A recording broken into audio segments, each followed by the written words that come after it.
இயேசுவின் அன்பு. கிறிஸ்து இயேசுவின் நாமத்தினாலே உங்களுக்கு அன்பின் வாழ்த்துக்கள். லேவியராகமம் 26 அதிகாரம் 11 சொல்லுகிறது, உங்கள் நடுவில் என் வாசஸ்தலத்தை ஸ்தாபிப்பேன், என் ஆத்துமா உங்களை ஆரோசிப்பதில்லை.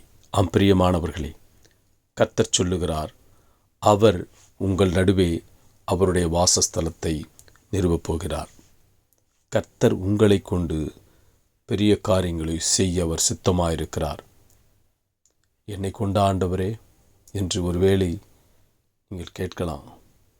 இல்லை, அதற்காக நீங்கள் காத்து கொண்டிருக்கலாம். அதற்கான சாத்தியமே இல்லாமல் இருக்கலாம். நீங்கள் ஒரு இடத்துல இருக்கலாம். இது நடக்குமா என்று யோசிக்கலாம்.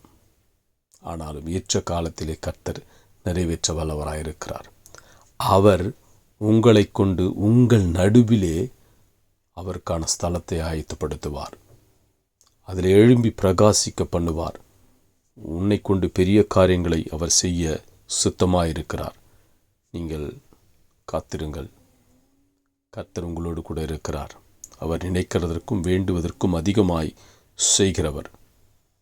என் ஆத்துமா உங்களை ஆரோசிப்பதில்லை. கர்த்தருடைய ஆத்துமா உங்களை ஆரோசிப்பதில்லைன்னு சொல்கிறார் ஆண்டவர். உங்களை ஒரு நாள் அவர் தள்ளிவிடுகிறது இல்லை. மாறாக உங்களை வெறுப்பதில்லை. அவர் உங்களை அருவருப்பதில்லை. மாறாக உங்களை சேர்த்து கொள்ளுகிறார். கர்த்தர் உங்களை அரவணைக்கிறார். அவர் உங்களை கொண்டு பெரிய காரியங்களை செய்ய வல்லவராயிருக்கிறார்.